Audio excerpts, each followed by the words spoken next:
Saya hari ini ke sini akan meyakinkan betul saya bahwa persiapan untuk pembangunan rumah hunian tetap ini sudah betul-betul sudah siap.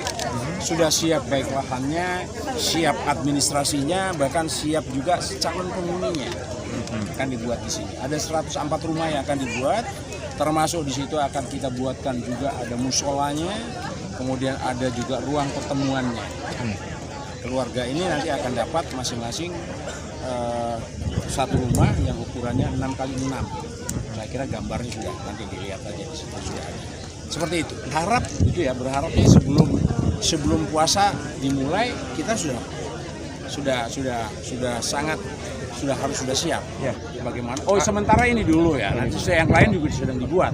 Setelah ini juga akan dibuat. Jadi nggak hanya di sini. Nanti kalau di sana Aceh Utara kok hanya di sini saja, di sana gimana?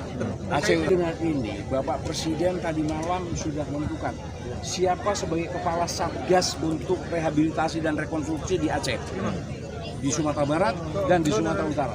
Itu adalah Bapak Mendagri sebagai kepala Satgas. Ya. Bersama dengan itu beliau juga menyiapkan yang namanya tim pembersihan kuala. Bersama dengan itu juga siap untuk membangun jembatan-jembatan yang putus. Jadi sudah banyak sekali program-program yang diatur kebersamaan akan dilakukan.